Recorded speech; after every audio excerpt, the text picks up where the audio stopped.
It rains hard on a covered thing. It rains not hard on an open thing.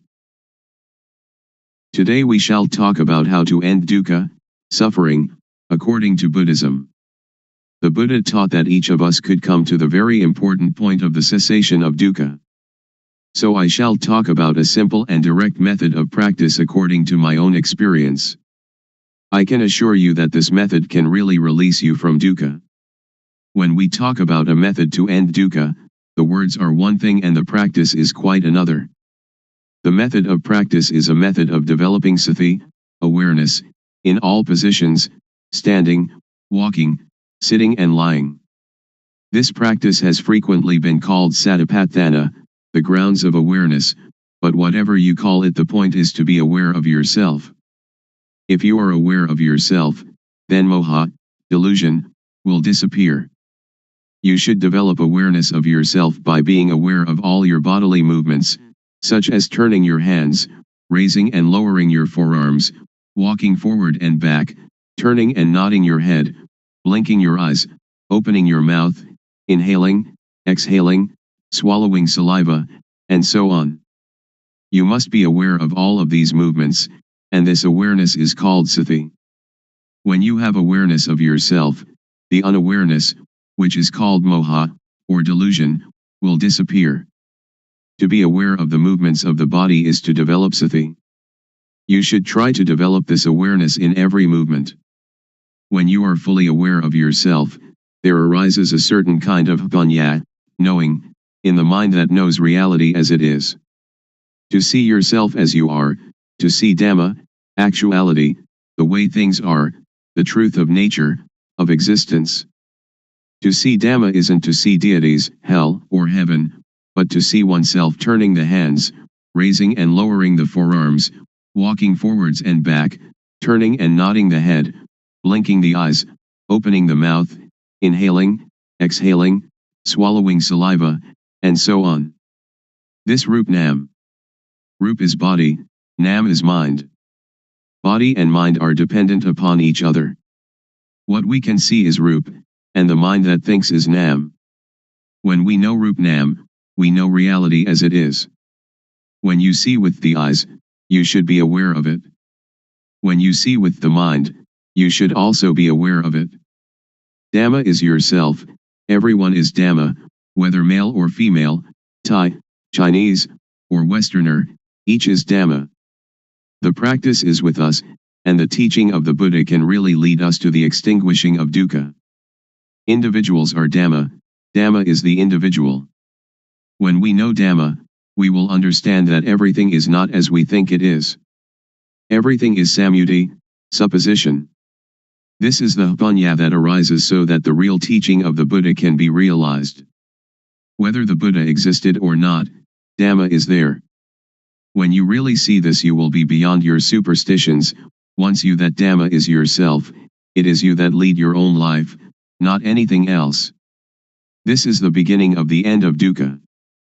Next we try to develop sati in all our movements in daily life.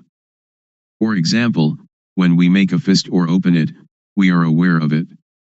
And when we are aware of all our movements, then not knowing, or moha, disappears by itself. When there is awareness of ourself, there is no delusion. It is like pouring water into a glass. As we pour the water in, it displaces the air, and when we have filled the glass with water, all the air has gone. If we then pour the water out, air instantly goes back into the glass. Just so when there is moha, sati and panya cannot enter. But when we practice the developing of sati, doing awareness of ourselves, this awareness displaces moha. When there is sati, moha cannot arise. Actually there is no dosa, moha, lopa, anger, delusion, greed. Why not? As you are listening to me talking, how is your mind? Your listening mind is natural, and free from dosa, moha, lopa. Now we come to know sasana, religion, Buddha sasana, Buddhism, papa, sin, and punya, merit. Papa is stupidity, punya is cleverness or knowingness. When you know, you can relinquish. Sasana is the individual, and Buddha sasana is the sati punya, awareness knowing, that enters and knows the mind. The word Buddha means one that knows. In developing sati in all our movements we develop total awareness in the whole body. When thought arises we see it, know it, and understand it. But in the case of common people, they are part of that thought, so they cannot see the thought. Suppose that we are in a mosquito net, which is inside a room of a house. We must first come out of the room and the house to see that we were also inside them. Thought is the same. We cannot see it if we are part of it. We must come out of it in order to see it clearly. When we see it, thought stops.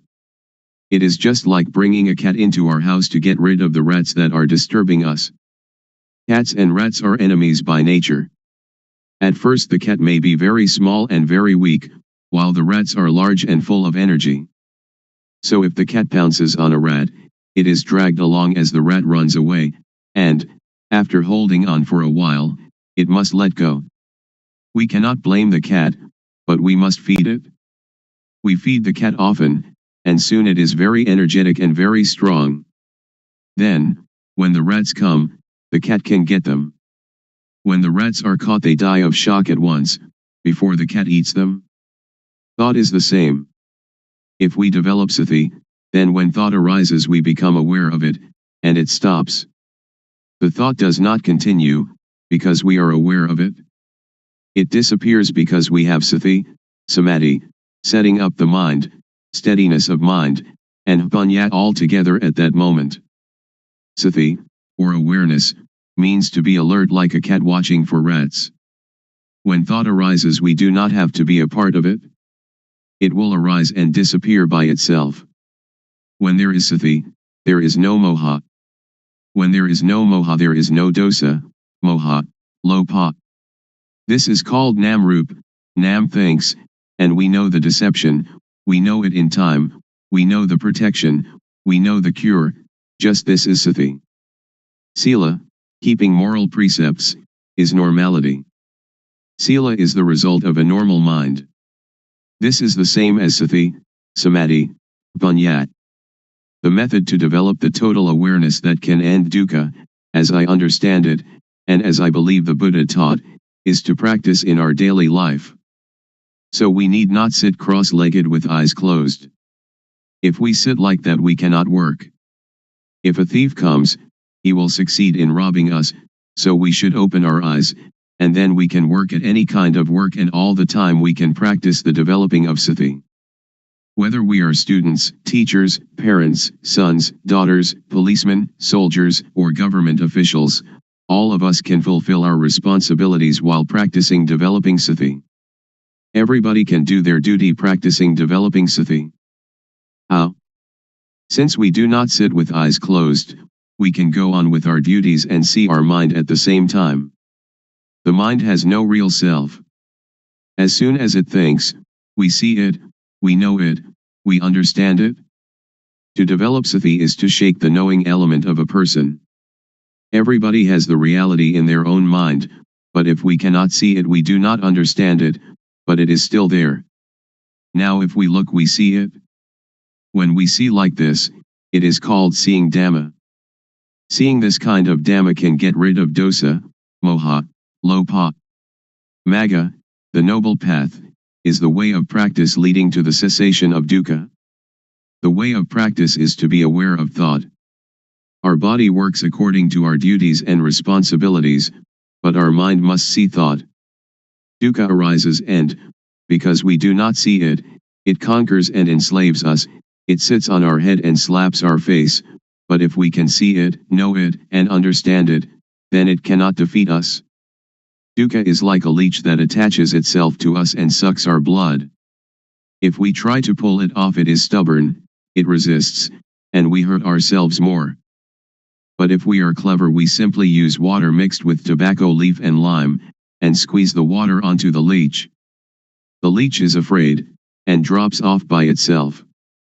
So we don't have to tear it out, or to force it, in order to get rid of it.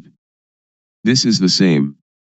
Those who don't know try to stop dosa, moha, lopa, they try to fight and suppress it, but one that knows just has sati to watch the mind and see thought.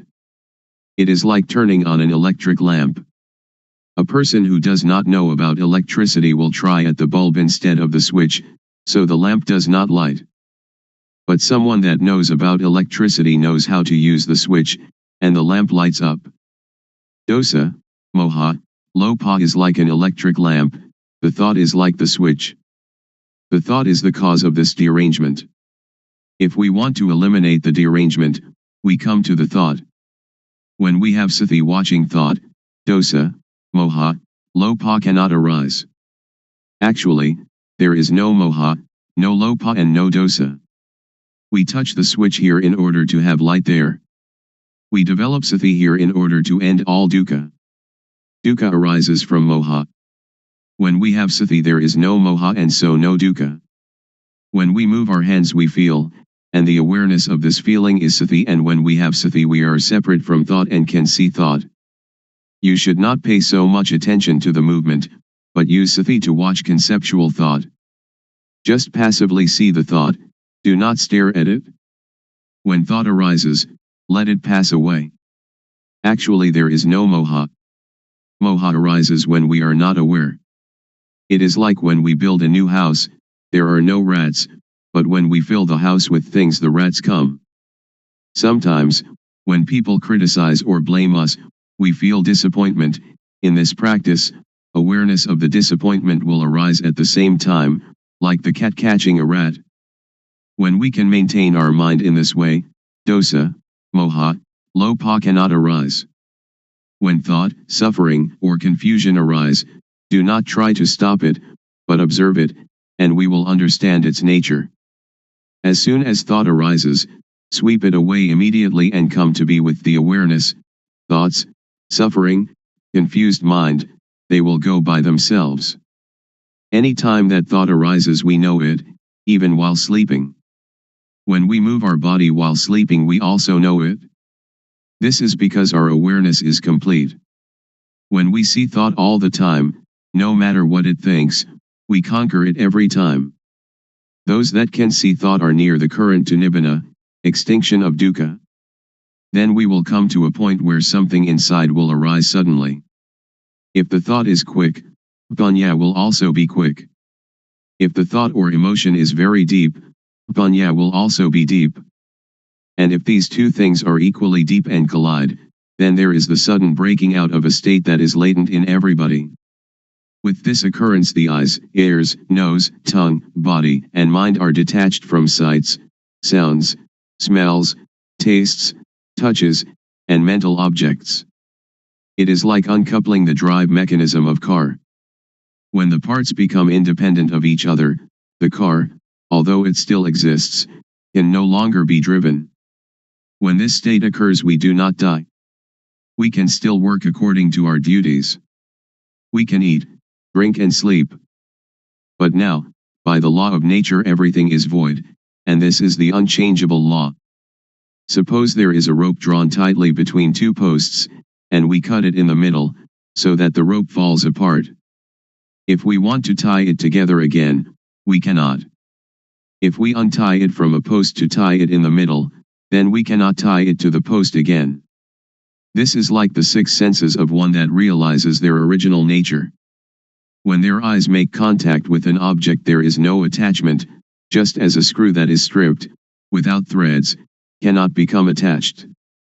All of the Buddha's teaching aims to put an end to dukkha. If we do not understand this we will be in doubt about his teaching, and speculation about rebirth, heaven, hell, and so on, speculation that should be ignored, will plague our mind. The teaching of Buddha is timeless, and is not limited by language, race, nationality, or religion. According to the Satipatthana Sutta, if you practice Satipatthana continuously, like a chain, that is, to develop sati at all moments, then arahata, extinction of dukkha, or the attainment of the anagami, non-returner, can be expected within 7 years. Or in as short a time as 7 months or even 7 days. If you develop sati according to the method I have explained, and have sati continuously like a chain, then in at most 3 years dukkha will be diminished by 60%, and in some cases completely eliminated. Some may achieve this in as little as 1 year or even 90 days. There is no gladness or sorrow, contentment or discontent. This way to the cessation of dukkha is an easy way. It is difficult because we do not really know. Therefore we have doubt and lack of confidence. When we are confident in every step of practice, it is not so difficult. You can practice it anywhere, but you should really know the practice. If you can assure yourself, then you have a refuge in yourself. Religion means this refuge. If you study books for many years, it will still be theory. But if you really practice, it will not take you so long, and you will know it much better than the theorists. In the Pali texts there are 2 important mental capacities, the first is sati, calling to mind, and the second sampashanya, awareness of oneself. When you are aware of the movements of your hand, you have both sati and sampashanya. The fruit from doing this is very great, it is incalculable. You cannot buy non-suffering, but must practice by yourself, until it arises by itself, because it is already there. Making merit and keeping precepts are like unhusked rice, which is inedible, but useful because we can use it to grow next year's crop. Making ourself calm is like husked but uncooked rice, and is still inedible. There are 2 kinds of calmness. The first is samatha, concentration, one-pointedness, calmness, the second vipassana, seeing the true nature of personal existence, calmness. In doing samatha meditation you must sit still, close your eyes, and watch your inhalations and exhalations.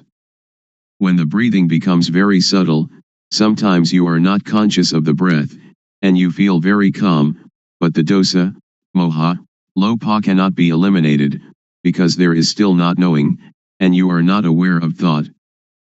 But vipassana meditation can get rid of dosa, moha, lopa, and this kind of calmness can be experienced anywhere and at any time. So we do not have to sit with eyes and ears closed. Our eyes can see, our ears can listen, but when thought arises we see it. This kind of calmness is latent in everybody. Our mind is originally clean, illuminated and calm. That which is not clean, illuminated and calm is not our mind. It is kilesa, defilement. We try to conquer this kilesa, but in actuality there is no kilesa at all. So how can we conquer it? The only thing that we can do is just to see original mind clearly, to encounter the thought clearly. When we see the mind clearly, there is no moha. The word clean indicates the mind's natural state, not stained or covered by anything. We have satipanya penetrate into the mind and see it, knowing it to be stable and unaffected by anything. This is the cleanness of the mind. The illumination of the mind is like having a bright light that allows us to go in safety wherever we may go.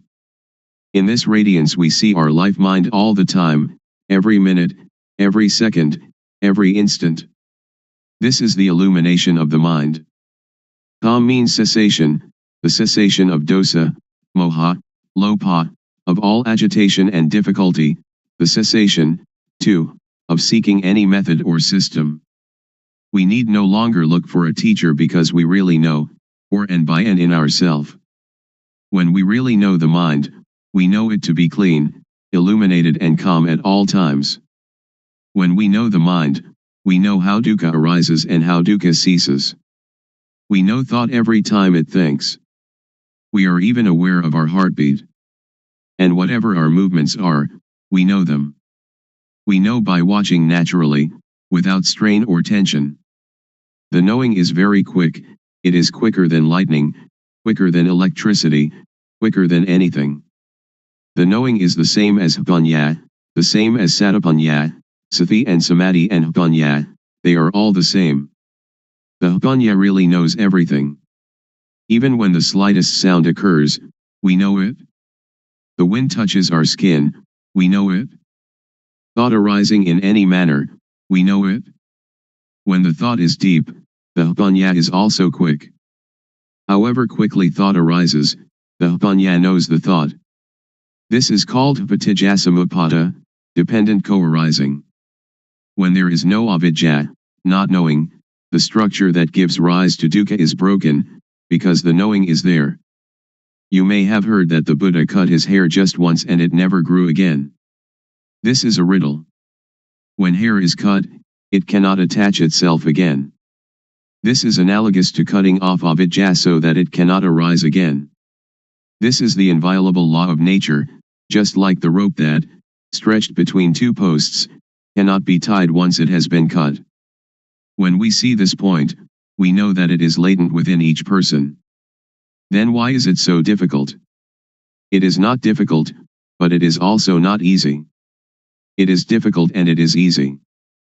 There is a saying in northeastern Thailand, the poor are rich, the rich suffer. Why suffer? Why poor?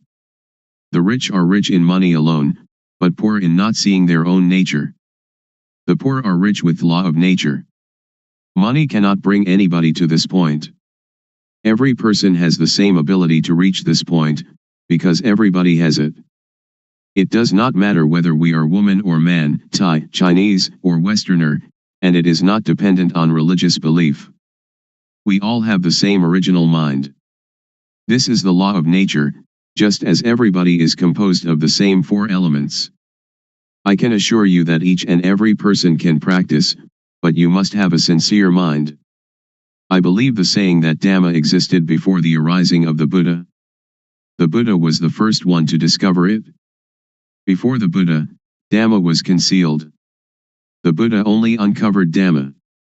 This true nature exists in every person. When you stand up, this nature stands up with you. When you sit, it also sits. When you sleep, it sleeps along with you. When you go to the toilet, it accompanies you to the toilet. It goes everywhere with you, so you can practice everywhere. So you should know how to practice, you should know how to see thought. When you know the source of thought, this is a very important point. From this point the way will reveal itself. When we have the right view and the right path, then certainly we will reach the goal. In listening to a Dhamma talk, in giving charity, in keeping precepts, in practicing samatha meditation or even vipassana meditation, if we do not reach this goal they are good only in a worldly sense, but not in the real sense. If we do not give charity or keep precepts or practice meditation, and still reach this point, then everything is done, like the sky covering the earth, it covers everything. So the 84,000 discourses in the Tipitaka, the Pali Canon, which is the whole teaching of the Buddha, are included in this point. If you study the entire Tipitaka, you should come to this point.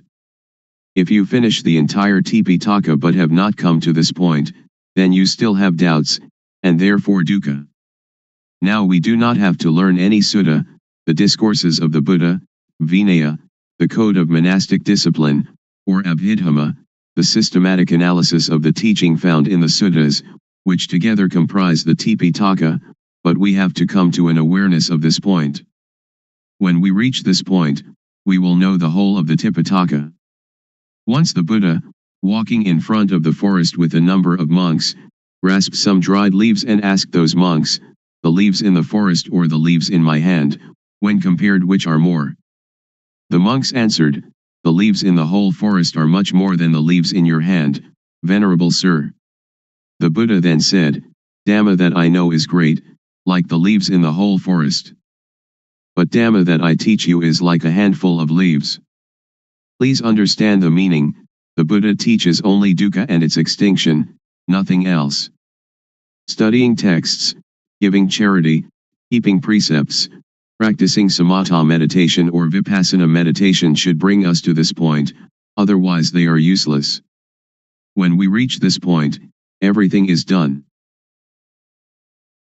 So open up the covered thing.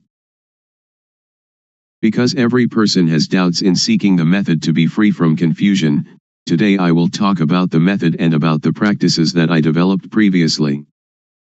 Formerly, I learned many kinds of gumatthana, meditation, lit. Working ground, such as inhale bud, exhale, do, and sitting cross-legged with eyes closed, all sorts of methods like that. I learned internal recitation of sama arahang. And I practiced the method of the rising and falling of the abdomen. This is also a method of inhalation and exhalation. And then I came to the method of breath counting, yet another practice of inhalation and exhalation. Then I came to practice anapanasati, awareness of in and out breaths, knowing the short inhalation and the short exhalation and also knowing the long inhalation and the long exhalation. These kinds of methods that I practiced, I didn't have any insight. These kinds of methods lead to calmness, but it was a different kind of calmness that I was seeking. Most people are seeking calmness, but the sitting calmness is the calmness that is not calm. So I continued my seeking to encounter the truth. Truth is the reality that is latent in everybody, regardless of nationality, language, or uniform. What is latent in everybody is what I was seeking, until I found it and could see it clearly, could understand it clearly. That is the real calmness.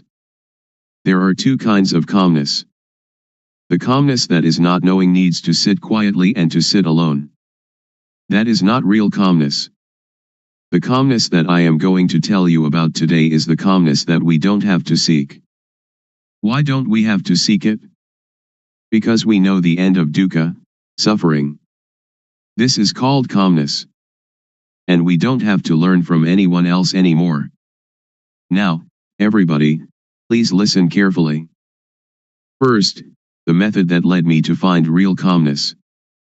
Without paying any special attention to any point, I just do the movement, and just have sati, awareness, knowing all postures and all movements, such as standing, walking, sitting, lying, bending, stretching, and all the movements. When I have practiced in this way, and have awareness of all my movements, panya, knowing, arises within myself. Aware of myself, not others, I know Rup, body, I know Nam, mind, I know the disease of Rup, I know the disease of Nam. There are two kinds of Rup disease, Nam disease. Disease in the body, such as headache or stomachache. With this kind of disease we have to go to the hospital to see the doctor. The doctor will check the body and the cause of the disease, and, knowing the nature of the disease, can apply the medicine that cures it. Then we recover. Another kind of disease is when the mind thinks and we are content or discontent, glad or sad. This kind of disease cannot be cured by the doctor in the hospital, but you have to study yourself until you know the source of thought. To cure this kind of disease you have to study yourself until you really know. When I know the source of thought, I have found calmness, but only a small amount of calmness arises. The real calmness is when we can cease to seek, when we don't have to run around to find anyone else, that is called calmness. I continue to do more awareness of myself, panya rises, and I know dukkang, anajang, anatta, suffering, impermanence, not self, and I know samyati, supposition. Whatever supposition exists in the world, know it completely, know it to the end, know it to the whole, and know everything that is in the world. What supposition is called samyati paniyati, convention of supposing, paramathapaniyati, convention of the touchable, athapaniyati, the deep meaning of the Dhamma, and ariyapaniyati, agreement between those that have become Dhamma. We have to really know these four conventions completely, really know them to the end, and really know them to the whole. After I know samyati completely, I know sasana, religion, I know papa, sin, I know punya, merit, I really know these things. Usually we attach to samyati, such as we attach to Hinduism, Buddhism, Christianity, or Islam. These things are only samyati. The real religion is everyone. Buddha Sasana, Buddhism, is satapanya, awareness knowing, which is in everybody. I can assure you on this point. When I know myself, I know everyone is like myself, because everyone can know. Now I will talk more about vipapa. Vipapa is when one doesn't know oneself. The most vipapa in the world is any person who doesn't know her, or himself. Punya is somebody that is self-aware. If you are aware of yourself, you are one that has punya, and are capable of really making yourself a noble individual, ariya pugala. This is called calmness. To be aware of oneself doesn't mean that we are aware that we are male or female, we are Mr. A or Mr. B, but to be aware of oneself is to have sati in every moment. Whatever movement the body makes, we are aware of it. Whatever the mind thinks, we are aware of it. This awareness really arises from the law of nature. When thought arises, we see it, know it, and understand it. When we see it, thought stops by itself. When thought stops, panya arises, and we know the source of dosa, moha, lopa, anger, delusion, greed. We know that dosa, moha, lopa is not in ourself. Whenever we cannot see our own life, cannot see our own mind, in that moment we are unaware of ourself, we forget ourself. When we are unaware of ourself, dosa, moha, lopa arises. When it arises, we suffer. Everybody hates dukkha, but we don't know dukkha, so we seek calmness. Therefore we cannot have calmness just by sitting. That is not the way to calmness. The calmness that I mean is the calmness of freedom from dosa, freedom from moha, freedom from lopa, and this kind of calmness is in everybody without exception. Knowing this, I can guarantee that every person can attain this calmness.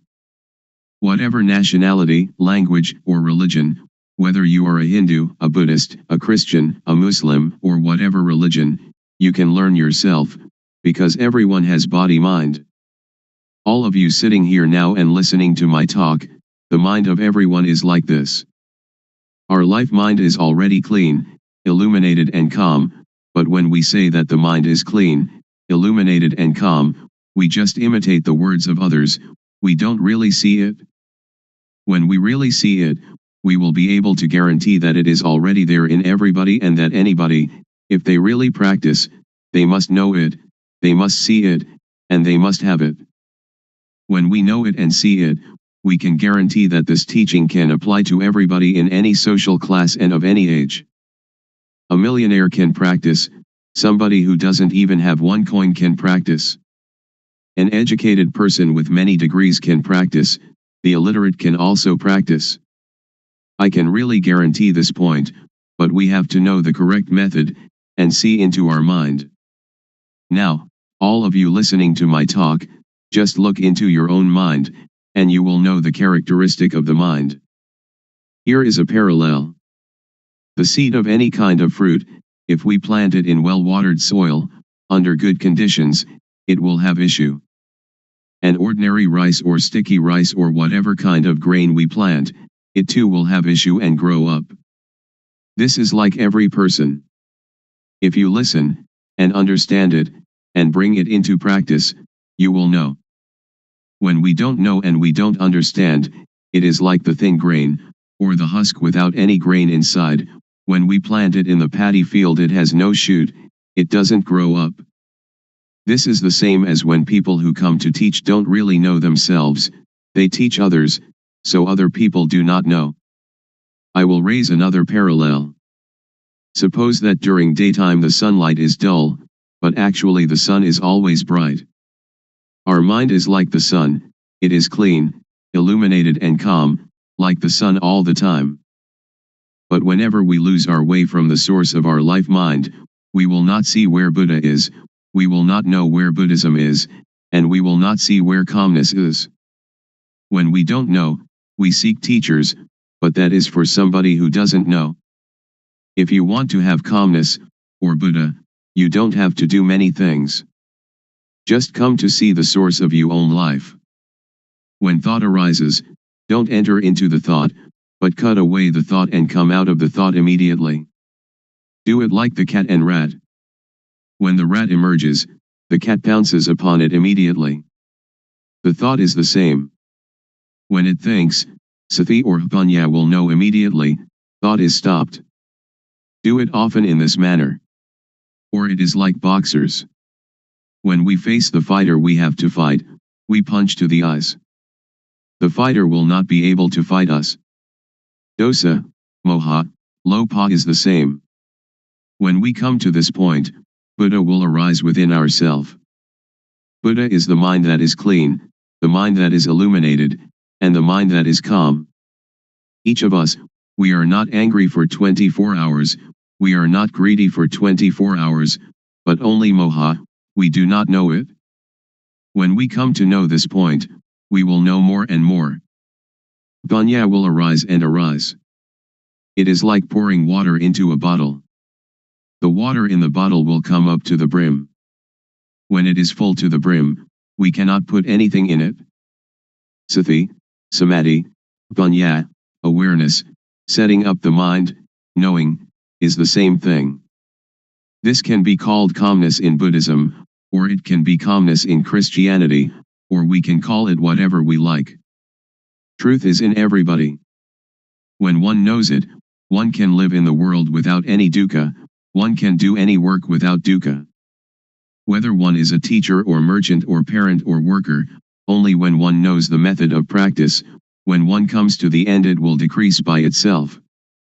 It is like a leech attached to our skin. We don't have to force, to tear it out, but just bring some lime and tobacco leaf mixed with water, squeeze it onto the leech, and the leech will detach by itself. When we come to know this point we will have no doubt, and we don't need to seek any more teachers. We will know that the end of dukkha is here. Today I have talked about truth, appropriate to the time. I will finish talking now. Anyone that has any questions, feel free to ask. Audience. Why are people neurotic? Luangpor. Because we think a lot and we never see thought.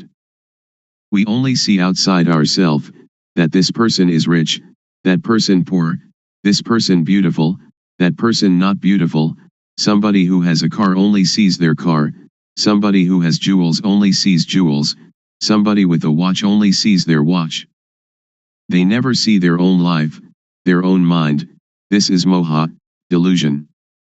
To see our own mind clearly, without trying to do anything with or about it, simply seeing it and letting it go, this is the way to freedom from dukkha, freedom from all neurosis. So we should develop sati. Develop means to make much of it. As sati grows, its ability to penetrate into and reveal the mind also grows. If we only practice keeping the precepts or doing calmness meditation, it is still not safe. It is like lighting a candle in a dark cave. The darkness shrinks a little but is still there with us, we are still in the dark, and when the candle goes out the darkness immediately covers everything again. So we should emerge from the cave by having sati all the time, in every movement. This is an easy method. Anyone can do it, and it can be practiced everywhere. Audience. When we see thought and the source of thought, will suffering and all kinds of tension end or not? Luangpor. Not end yet, because we only know it but we still do not do anything with it. We only know and see thought, we only know the source of thought, but sometimes we lose the way of it. For example, each day we may know it 10 times, but the not knowing is more. So it is not the end. But it is the beginning of destroying moha in the source of thought. Audience. I would like to ask, during Luangpor's practice, before coming to the end, was there any point where you had doubt arising, and was there any sign that released you from the doubt whether there was any more moha or not? Luangpor. It has a sign, but not a physical sign. The sign is that you see yourself and you have no moha. It is as if an overturned bowl had been set aright. Or it is like uncovering something that has been covered over and hidden. Only anyone that comes to this point will know it, and will immediately have no doubt. We don't have to talk about dosa, moha, lopa, because it is quite common, it is a shallow matter. When we talk about seeing thought, most people know thought but they do not see thought. When we know thought, thought will still continue, and we lose our way in the continuity of thought. We have moha in thought, then dosa, moha, lopa comes at this point. So this is why a person who knows thought still has dosa, moha, lopa. Audience. In seeing the thought, does the mind talk inside? Luangpor. No, not the mind talking inside. When we see it, it is detached. It is like the leech. When we know thought, it is like trying to pull the leech out of the skin. But when we really see it, we don't have to force the leech, but only put tobacco leaf and lime mixed with water onto the leech, and the leech will detach by itself. So if we really know, we don't have to listen to anybody. It is like we are sitting here now, we don't have any dosa or lopa, and we only have moha, because we do not see our life. When we see and know our own life all the time, dosa, moha, lopa cannot arise. So our mind is clean, our life is not dirty, there is no external sign, people cannot see, but we know and see ourselves. Audience. Luangpor says that when we see thought, thought will stop immediately. I am not sure about this. If it is true, I would like to ask, when we see thought and thought stops, do we know what the next thought is? Luangpor. Don't pay attention to the next thought. Only see the thought, it will stop by itself. Don't pay attention to where the thought comes from. When we see it, dosa, moha, lopa cannot arise. Audience. Luangpor teaches to see thought. Who is the one seeing the thought? Luangpor. Don't seek the subject, and we will see that one is the refuge of oneself. And that is the real refuge. We can either say the person knows, or we can say that Satapanya knows, whatever we may say, because there is no self that we can catch and take a look at. Because to see and to know are two different things. To know is entering into thought, and thought continues. Audience. I have listened to Luangpor, and have the feeling that thoughts, and emotions like gladness and sadness, are something external. They are like rice and curry, which we can make use of, we can eat them, and we can see them. But when these things arise in us, we cannot see them, either thoughts or emotions.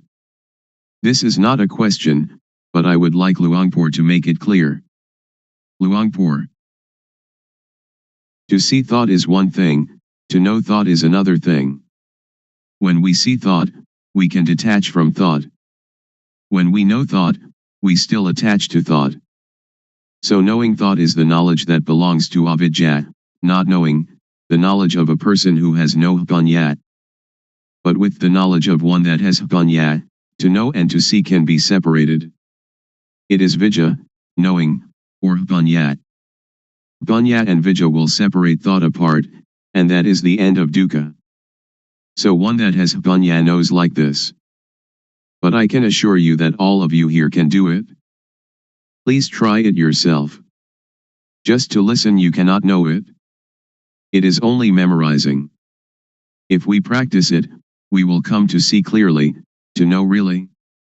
This is our own knowledge, so it is called buddho, which means to see, or to detach. Audience.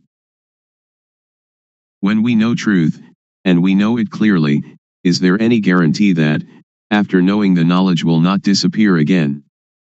When we know, do we know for good, or can it disappear? Luangpor. It is something inside us. It does not disappear. Suppose we know our eyes. We have our eyes all the time. This is the symbol that everyone has it and can teach it to others. I can assure you that all of you here, practicing this method, will not take longer than 3 years to know. Audience. Luangpor, would you please give a blessing to all those here? Luangpor. When a monk gives people the moral precepts and a blessing, that is one kind of goodness, but the real morality and real blessing is alertness and awareness of yourself. Please, each of you, practice the awareness wherever you are, at home or the office, in all movements, and that will become the real morality, the real blessing. The real morality, the real blessing will occur when you know, you see, and you understand by yourself, and when you respect yourself. Then it will not rain hard on that. Today is an important day, that we gather to listen to my talk on truth. What I am going to talk about is what I experienced. I have practiced it, and the result it has given me is that I have no doubts. All of you here want no dukkha, suffering, like myself I suppose. In reality, in actuality, there is no dukkha, we suffer only because we don't know it. All of you listening to my talk right now have no dosa, anger, no lopha, greed, and no moha, delusion. The origin of the mind of human beings in every nation and of every language is as such. Please set up the mind to listen, and bring it into practice. First of all, we have to practice awareness. Most people do not understand, so they try to find calmness, but without success. I did that also. I sought calmness, but I didn't know where calmness was. Now I would like to talk about another kind of calmness. The calmness of freedom from not knowing, because we know and because we are alert. The calmness of freedom from uncalm, of freedom from doubt, because when we practice the correct method of awareness we will know the supposition of everything there is in the world, because the awareness of ourself will bring panya, knowing. There are 4 kinds of panya, knowing by memorizing, knowing by recognizing, clearly knowing, and really knowing. And all these panya are in every person. Sajja means truth. There are 4 levels of knowing Dhamma, to know Samyati Sajja, conventional truth, Paramatha Sajja, directly contacted truth, Atha Sajja, the deep truth, and Ariya Sajja, the fundamentally transforming truth. And this can make anybody become a noble individual, regardless of social class or language. The first step is Sotapanya, the second step, Sakadagami, the third step, Anagami, and the fourth step, Arahant, the 4 stages in the change from being hopelessly deceived to fully freed.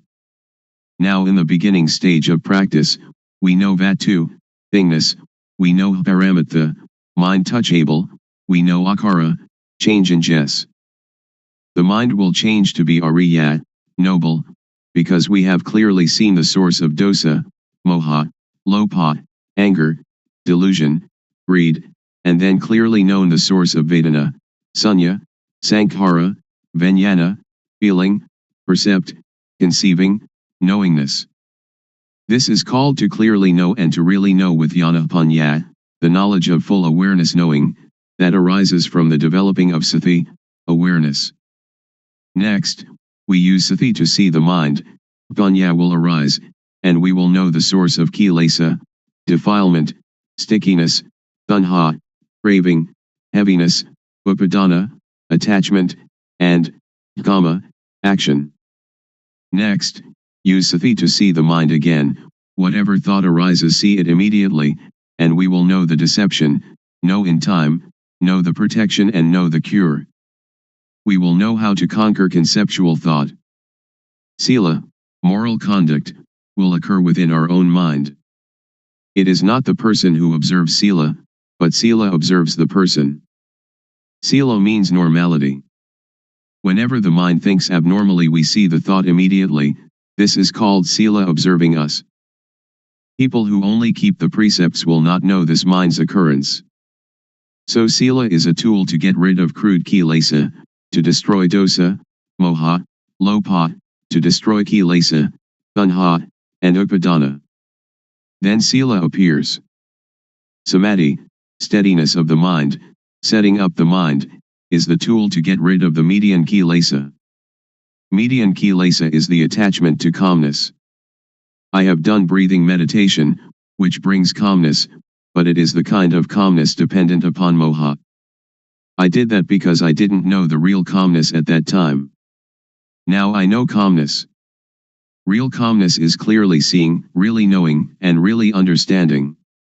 This kind of calmness, everyone can do it when they know the source of moha.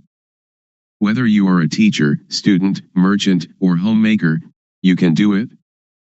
Everybody needs calmness, and this kind of calmness, whatever kind of work you do, you still have it, because you know the source of moha. We don't have to sit with eyes closed to get calmness, but we can have calmness in this very society. Whenever conceiving thought arises, samadhi will see it immediately. Samadhi doesn't mean to sit with eyes closed.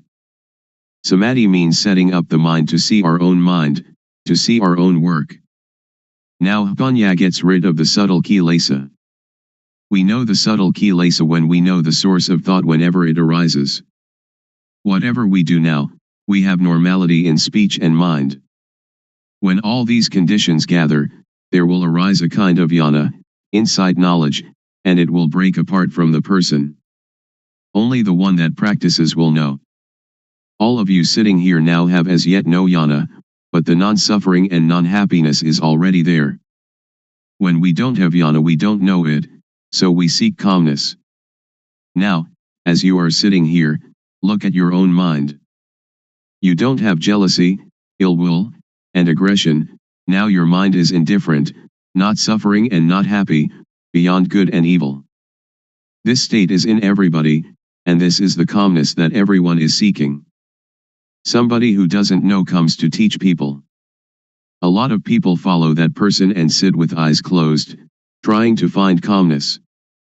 This is trying to get something that doesn't really exist, trying to make something that cannot be real become real. It is impossible. So that is only the state of delusion. Now we come to know the real thing. It is called upekha, indifference, equanimity. It is our own mind. It is like something that is covered over. Now, when we come to see our own mind, it will be revealed. So we don't have to do anything with calmness, because it is already there. The only thing we have to do is know the method of practice. The method of practice is to know the movements of the body. We don't have to watch the movements of our breathing, we have to know the movements of the physical body and then see the movement of the mind. Breathing is never glad or sad, it never hates anybody or likes anybody. What is angry is the mind that is thinking. What is pleased is also the mind that is thinking. So we come to see only this point. To see this point is to be aware of thought.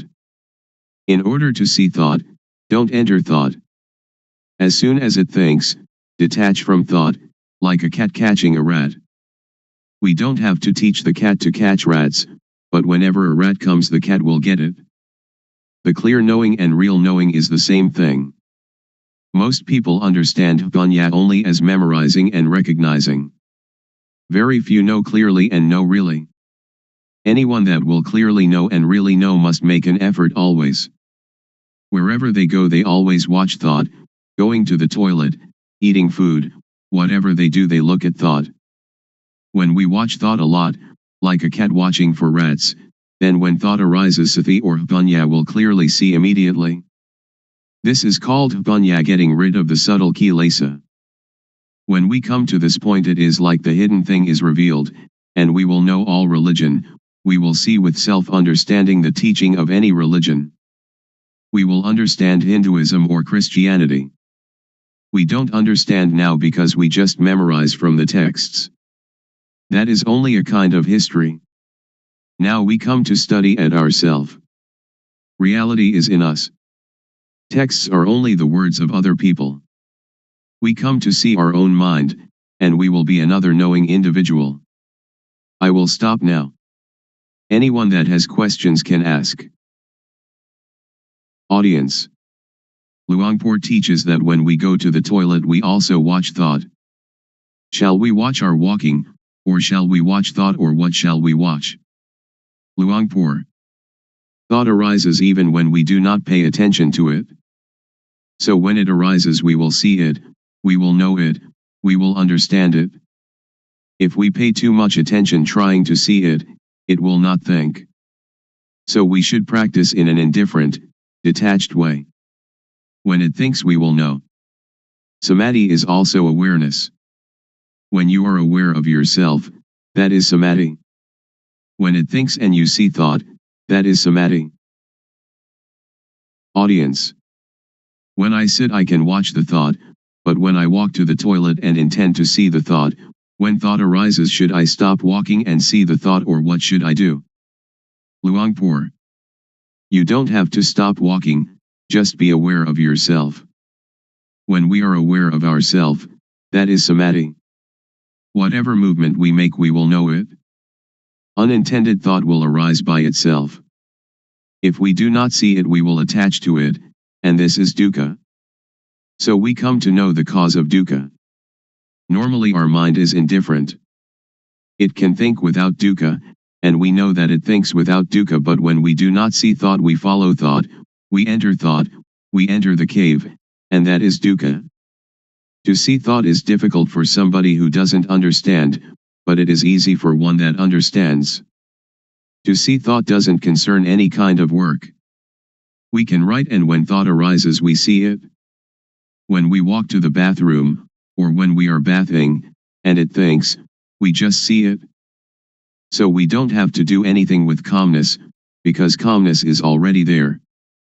The real calmness is when we see thought. Audience.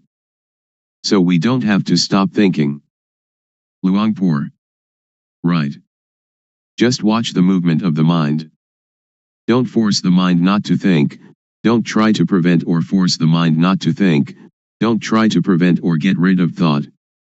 Many people want to tranquilize the mind, they don't want the mind to think. That is the understanding of others. But in my view we should let the mind think. The more it thinks the more we know.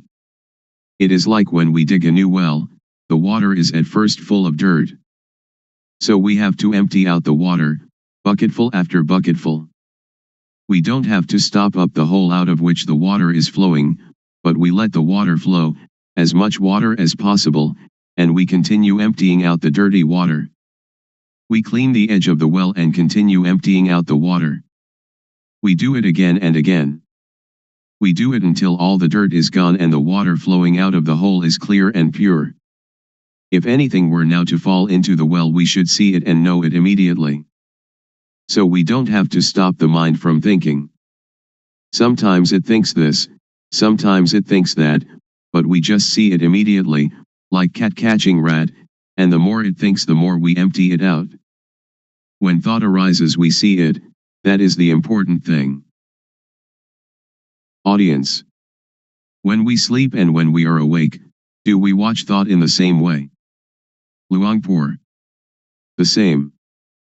When we cannot see thought, when thought arises during the day we don't know it. At night when we dream, we also don't know it. Now, when we see thought wherever we go, when thought arises we know it. At night we sleep, and when it thinks we also know it. Audience. I am still puzzled. Should we see thought or should we see ourselves? Luangpor. They are the same. We can call it seeing thought, and we are also aware of ourself at the same time. Audience. I would like Luangpor to explain the difference between knowing thought and seeing thought. Luangpor. When we know thought we enter into thought, and thought still continues, it doesn't stop. But when we see thought, when thought arises it stops immediately. So we should practice often to see thought. There will arise yana ganyat. Do it like boxers. Every boxer wants to be world champion. Boxers need to be very quick. Dosa, moha, lopa is quick in one way, sati, samadhi, ganya is quick in another way. When we train Sati Samadhi Panya, to be very very quick, it will be world champion, it will conquer the world. This conscious body is the world. Do we want dosa, moha, lopa, or Sati, Samadhi, Panya, to rule the world? If dosa, moha, lopa rules the world, it is a world of endless sorrow, endless dukkha. If Sati, Samadhi, Panya, rules the world, it is a world of radiance and peace. Audience. When we watch our movements and thought arises, how can we know it? Luangpor. If you want to know, you have to practice yourself. Audience. Is discovery of calmness the same as discovery of oneself? Luangpor. Yes. Audience. If we can find calmness within ourselves, how can we keep it with us all the time? Luangpor. It is there all the time. What is not there all the time is not calmness. Audience. People have kamma and kamma disturbs us. So how can we be calm? Luangpor. No, not in that way. We just think ourselves. Kamma just means action, not those kinds of kamma that you did in the previous life. Audience. If we don't think about kamma, then there is no kamma, is there? Luangpor. Right, we don't have to think of it. Audience. People are seeking the same thing, but why are there so many thoughts? Luangpor. Because there are many different teachings, many books, much talking, so all are mixed up, and this causes suffering. This way of calmness doesn't concern studying books. It doesn't concern anything. When we read many books, or listen to many teachers, we only have knowledge for talking, so we don't have the experience of the real calmness. Audience. How can it be there all the time? Luangpor. If we add colored dye to water, people say that the water is red, or the water is black, or whatever color it is. But in reality water is colorless, and if what is not water is removed then we see it. Upekkha is the mind's natural state. It is present in everybody without exception. When somebody becomes very angry, upekkha anchors that person just like a ship's anchor and therefore they don't die of shock. When somebody becomes very very greedy and would like to take a great deal away from others, upekkha is like a ball and chain, holding back and moderating the greed, so that it doesn't totally unbalance that person. So upekkha is already there, we don't have to seek it. It is like the sun when it is hidden by clouds. Dosa, moha, lopa, when it arises, obscures upekkha. But when we clearly see our mind, upekkha is uncovered. Audience. Luangpor said that gladness and sadness are the same thing. How can they be the same? Luangpor. They are dukkha. Gladness is one kind of dukkha, sadness is another kind of dukkha.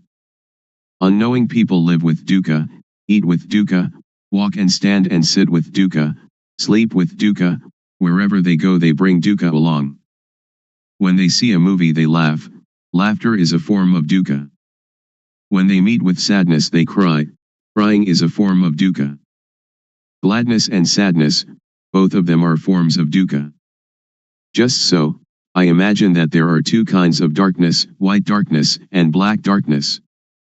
When we earn a lot of money we are glad. That is dukkha. It is the white darkness. When we lose money we are sad and the mind thinks angry thoughts. This is also dukkha. It is the black darkness. But both are dukkha. Audience. In reality there is no gladness or sadness, they just arise from moha, don't they? Luangpor. Just like that.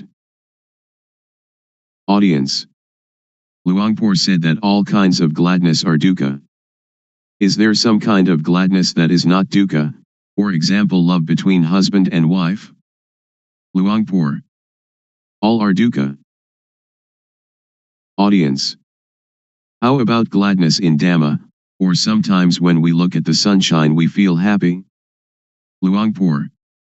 That is not dukkha, not suffering or happiness, not gladness or sadness. It is indifference, equanimity. Audience. I would like Luangpor to explain the thing that is called love. For example, a woman and man who are going to get married. Luangpor. Somebody who doesn't know dukkha will approach dukkha, and dukkha will teach its lesson. Audience. When we see thought, it stops. So during which time do we see the three characteristics, anicca, dukkha, and anatta? Do we see them when we see thought, or before seeing thought, or when we think of them? Luangpor. When we think of them, that is not seeing with jnana-panya, it is just memorizing or recognizing. After we clearly know and really know, we don't have to ask anyone. Audience. How about the intention to do something? Suppose that somebody says something bad to us, and we have the intention to harm them. Luangpor. To harm is stupid. When we know the states of suffering and of happiness, we do not want anybody to suffer. We will help all to live without dukkha. Audience. When I am going to give money to beggar, I know my thought, which is to give money. To see that thought, is that called panya? Luangpor. That is not called panya, it is called knowing from memory. All of us have mind, so before doing or saying anything, just look at our mind. Our real mind or real life doesn't hate anybody and doesn't love anybody. When we hate or we love, that is kilesa arising. So just come to see the mind at the beginning, and dosa, moha, lopa will be destroyed. After that, vedana, sunya, sankhara, vijnana, will still be there, but they are pure and have no dukkha. Continue to see the mind. We will see kilesa. Kilesa is like gladness and sadness. When we like something and we give it to somebody, it isn't that this is not kilesa, because we like the person that we give it to, we give it with kilesa, we don't give with indifference. Ra, venerable, noble, is indifference. Ra means one that teaches others to be indifferent. Audience. When we give charity, we usually think of metta, loving kindness, and karuna, compassion. So where is karuna and where is metta? Luangpor. Those are just words for talking. It is not Dhamma. It is social. Audience. If we don't have metta and karuna, how can we have the motive to do good for others? Luangpor. That is the beginning stage, or the foundation for ethics of the world. Audience. In the case of Luangpor, who is trying to help us to be free from dukkha, isn't it the metta of Luangpor? Luangpor. Not metta. Anybody that would like to have Dhamma, just accept it. We don't have gladness or sadness. It is like when we see someone that is drowning, we jump into the water and help them without thinking anything. Audience. When that person sees someone drowning and helps immediately, is it the result of social ethics or is it their own nature? Luangpor. It is their own nature. But when we try to help other people, we don't see our mind, but the nature of the mind is already there, the indifference is already there, we never come to see it and we try some other way. That is why we don't have real calmness. Visible here and now. Calling to come and see. The Dhamma of an instant.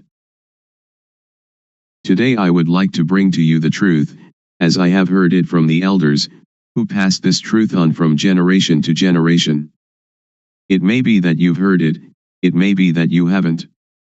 When listening, please set up the mind to listen, listen with sati, samadhi, panya, awareness, steadiness of mind, knowing. Consider these words, and find their actuality at last. In everything that happens there must be cause and effect. For example, the cause is that we go to work, the effect is that we earn money, the cause is that we go to study, the effect is that we gain knowledge.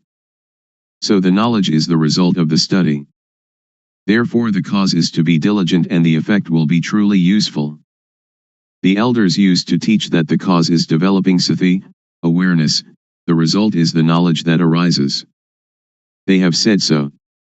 Whether or not the Buddha talks in this way, or whether or not your parents and teachers talked in this way, make the experiment, and discover for yourself whether it is true or not. We have to consider and to really know it. The cause is called the developing of sati, the truth is called sajja. Whether or not we know it, it is still there, like something beneath an overturned bowl, we right the bowl, and what was concealed is revealed. Or it is like opening up what was closed. You should try it, and see for yourself whether it is like this or not. You can sit with legs tucked back to one side, sit with legs outstretched, sit on a chair, or sit in half lotus. Rest your hand on your thigh. Now turn the hand up onto its edge, having awareness of doing it. Turning the hand is the cause, the awareness of doing it is the effect. Turn the hand back down, having awareness of it. The cause is turning the hand down, the effect is the awareness that coincides with the movement. Turn the hand up, being aware of the movement. Turn the hand back down, being aware of the movement in the movement. The cause is turning the hand up and being aware of it and turning the hand down and being aware of it, the effect is that the knowing will accumulate. So when you are doing this, are in the rhythm of it, developing sati, you can say it is the same as the Buddha's teaching, the same as the elders' teaching. You should develop sati. When you develop sati, panya will arise. The elders used to tell us that Buddha taught the four satipatthana, the bases of awareness, or the four major postures, which are standing, walking, sitting and lying down.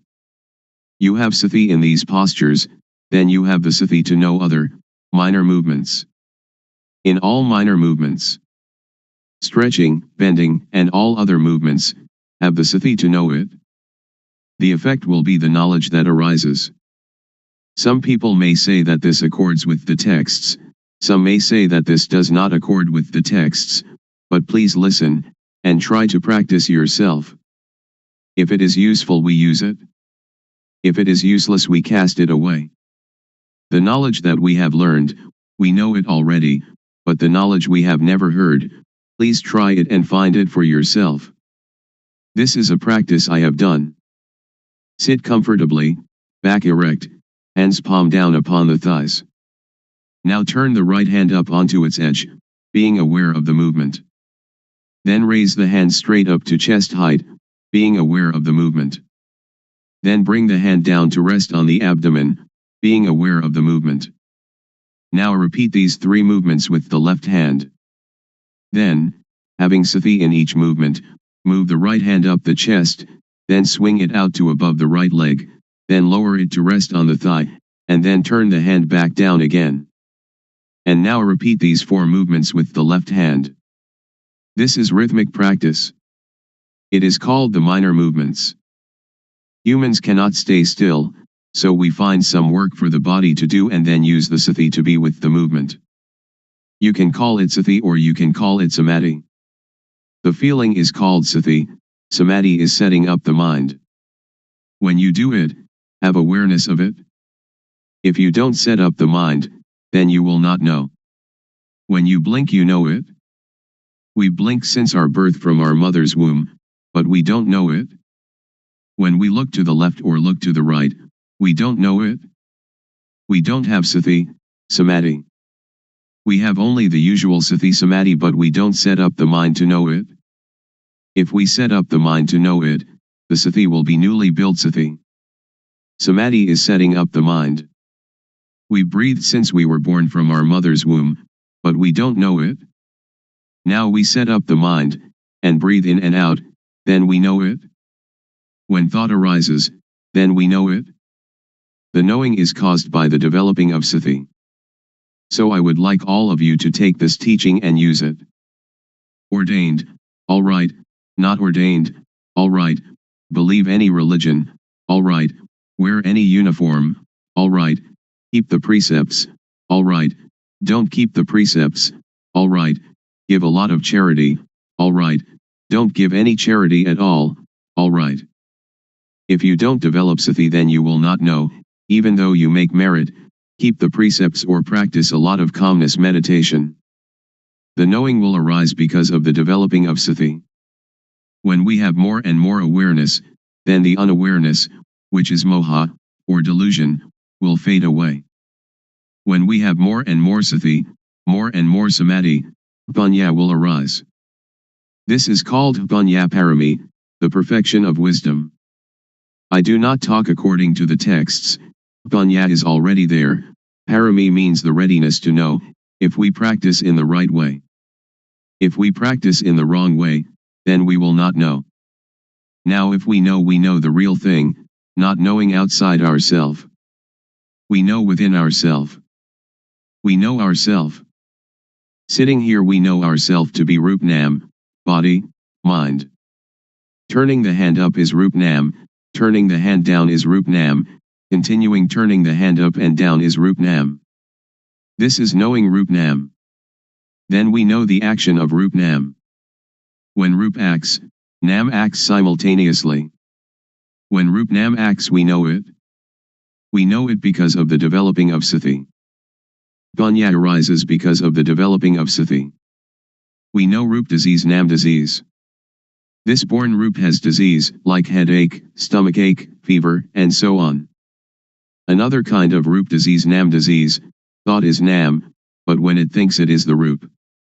When some people talk and that makes us satisfied or dissatisfied, our mind has disease. Really know this thing.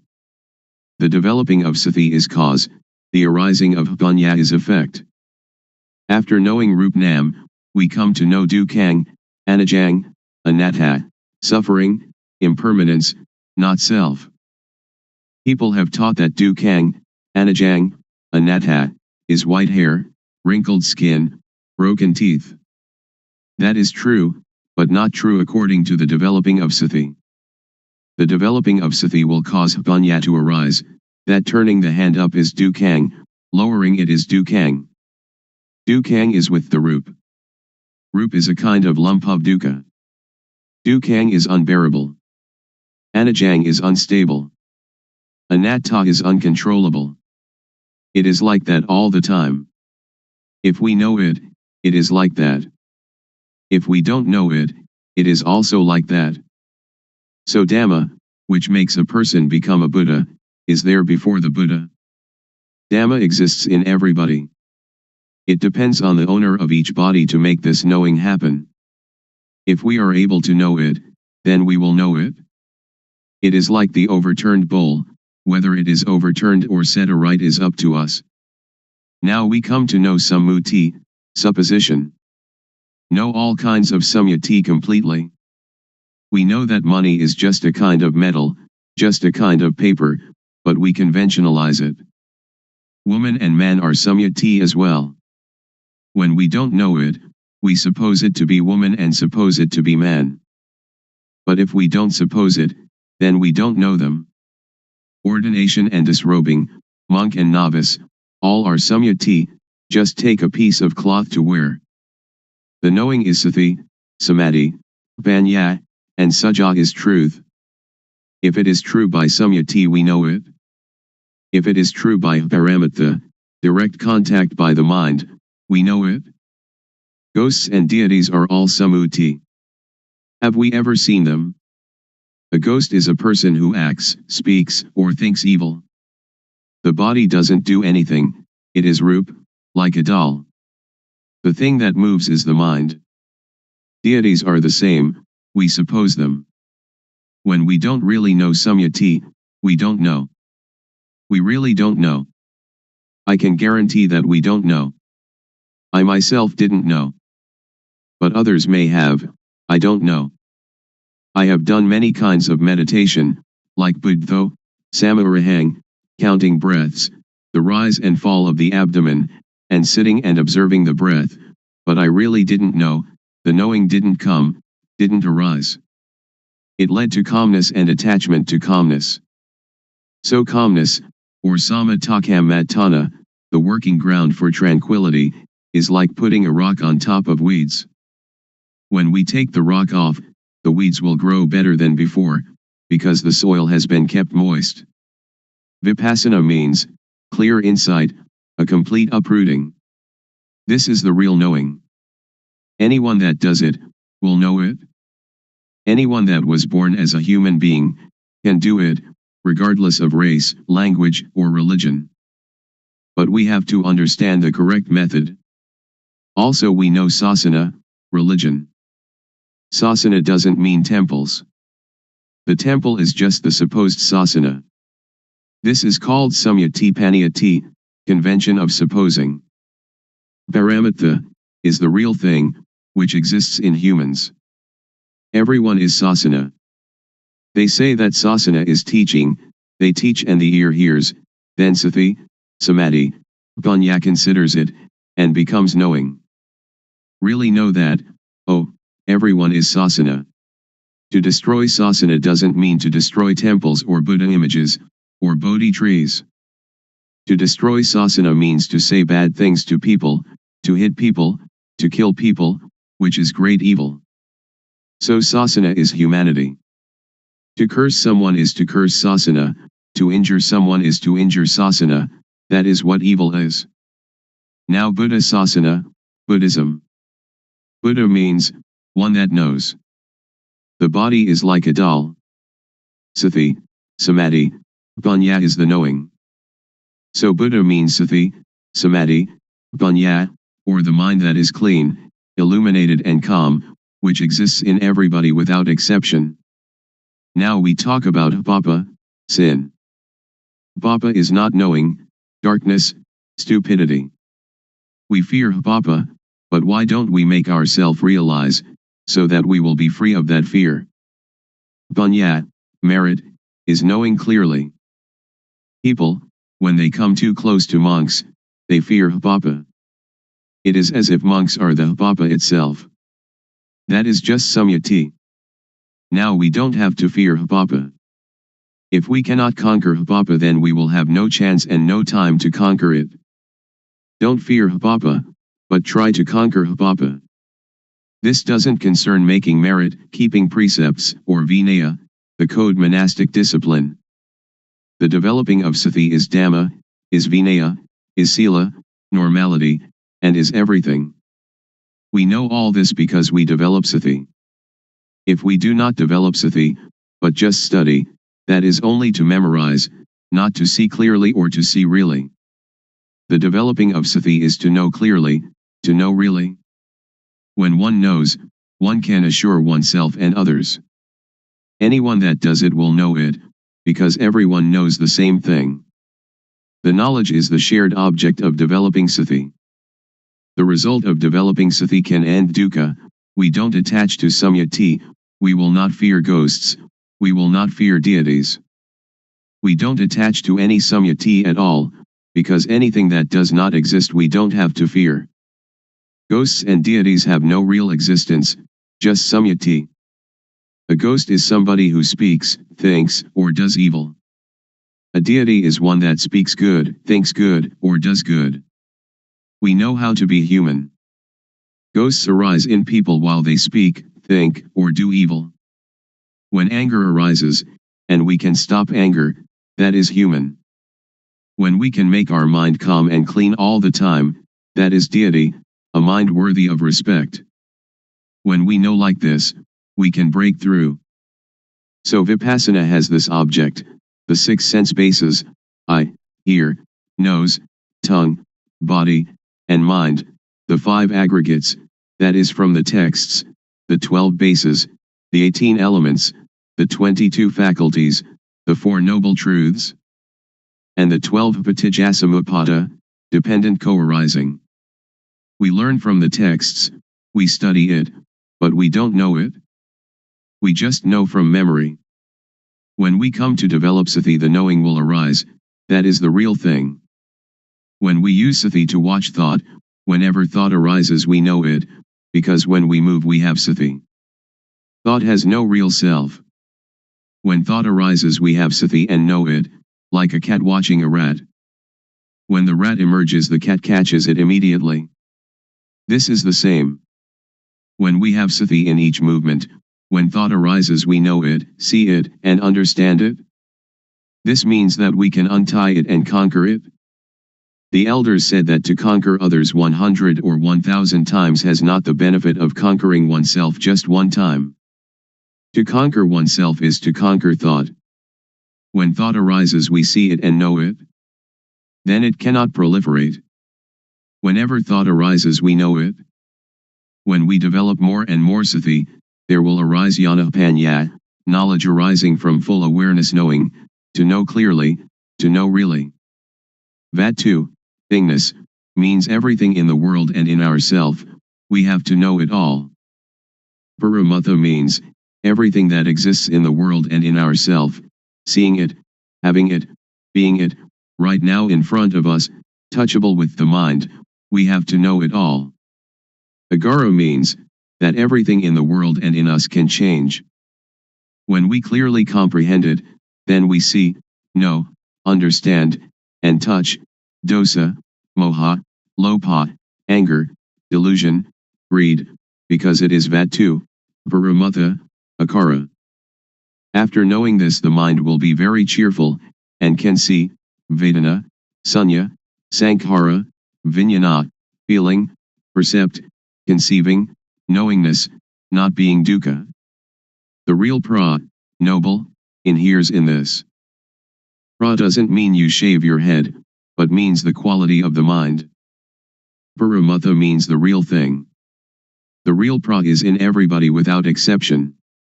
In this way of developing sati, the feeling of the movement is the cause, the effect is knowing all this. Pra means teacher, one that teaches. When they know this and teach this, there is no dukkha.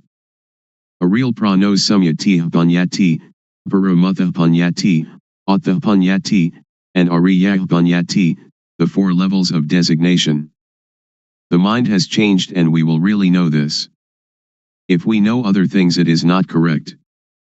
We continue the practice. There will arise piti, rapture. We feel comfortable, the mind is light, it is like in darkness there arises the light, or the dirty becomes clean again. Or like black and white, or the heavy becoming light. The mind changes from one stage to another. When the knowing arises, the not knowing disappears immediately. When the quality of the real pra arises, the quality of not being a pra disappears immediately. When the quality of being deity arises, the quality of being ghost disappears immediately. When the quality of being human arises, the quality of being other disappears immediately. It arises and substitutes for the other. This is called to be born here and die here. Not being born from the womb of the mother and dying physically, that is another thing. That is also the supposing of dukkang, anajang, anatta. Continue the practice. It will be like a pot of water, which has filled to the brim, is now having water removed. When the knowing arises, sati will be reduced, not full like the previous stage. In the practice our awareness is full, but when the knowing arises it will attach to the knowing, it will attach to the object. When the object arises we have confidence, and it enters into our memory in the brain and is never forgotten then on. I have known this since I was 46, but I haven't forgotten even a little. I know Rupnam in the morning and know the changing of the mind in the evening. I really know this, and I have the confidence to guarantee that it is the teaching of the Buddha. The Buddha taught this thing. Making merit, giving charity, keeping precept, that is good in one way, but learning from the texts, we do not really know how to practice developing sati, how to deal with the mind. A person who doesn't know teaches a person who doesn't know. The result is not knowing. One that knows teaches, the result is knowing, because everybody has it, each can become the real pra, a noble individual. Woman, man, child, if they know it they become the real pra, a noble individual. Therefore the pra is a kind of blessing, because she or he teaches people to know. Blessing means noble. The noble knowledge is called giving Dhamma as charity, or giving knowledge as charity. This is the path of the real noble individual. When we develop sati, and know the movements more and more, jnana panya will occur. When jnana, insight knowledge, arises you will really know, you don't have to remember from the texts. You will know kilesa, tanha, upadana, kama, stickiness, heaviness, attachment, action. Seeing clearly, seeing really, kilesa, tanha, upadana, kama, will reduce or fade away. When we know this point, we don't have to believe anybody. The one that sees it owns it. Suppose that the Buddha comes and tells you that this practice is not correct, you will also not believe him, because it is real. When jnana panya arises, you have real confidence. When you know this point, BT will arise again. When I knew this point during my practice, I went to sleep. After getting up, I started walking back and forth. The cause is walking back and forth, the effect is that the knowing arises again. I walk back and forth and have the knowing. At that time, there is a centipede running across my path. The centipede is cause, the effect is that I see the centipede. I light a candle and try to find the centipede. When I cannot find it, I bring the candle back, and then begin to walk back and forth again. Walking back and forth is cause, the effect is knowing sila, sila kunda, samadhi kunda, panya kunda, all that belongs to normality, setting up the mind, knowing. The knowing arises that kunda means, vessel, container, to contain, to fight it. You can fight everything. It is like when the container is good and you go to get water, you can have that water to drink. But if the container is broken, when you go to get the water, you cannot get it. In the texts they call this, ati sila sikha, ati jitta sikha, and ati panya sikha, the training in the higher morality, higher mind, and higher wisdom. We can compare them, the texts and the experience. This is called sila has arisen, therefore sila is the tool to get rid of the crude kilesa. Sila is already there in us. So this kind of sila doesn't concern keeping precepts, but only concerns the development of sati. When we practice this kind of developing sati, its result will happen in this way. When we know this point, we will understand that sila can really get rid of the crude kilesa. When the crude kilesa is removed, sila will occur. It is like when we plant fruit trees, banana, coconut, or palm, the shoots are already there, but to see them we have to wait until they come up. When we see them, that is the result. Please work diligently and devotedly at developing sati. Whatever people may say, we don't have to pay attention to it. Even though you make merit and give a lot of charity, you will never know this experience. Even though you study a lot, you'll also never know. They do not concern this thing. This can really untie dukkha. When we can cure dukkha, wherever we are comfortable. If we are parents, teachers, children, police, soldiers, monks, novices, or whoever, we will be comfortable, because dosa, moha, lopa disappears, the attachment disappears. But we have to go over this object again and again, so as not to forget. But when you really see it you will never forget it. I have seen it, and I have never forgotten it. Now we come to know samatha, concentration calmness, or doing calmness. There are two kinds of calmness. Samatha calmness is the calmness of not knowing. So samatha meditation is only a device to keep the mind calm. Vipassana, liberating insight, means to see clearly, to know really. It is also calmness, but a different kind of calmness. Developing sati, the calmness will arise by itself because it is already there. The arising calmness is the unattachment, not having dosa, moha, lopa. When people say anything to us, Sati will come immediately. It is like having only one chair but there are two people who are running to sit on it. When Sati arises, Sati will sit there. Dosa, Moha, Lopa cannot come, because Sati, Samadhi, Panya is already there. It is full. The fullness is already there. The voidness is also already there.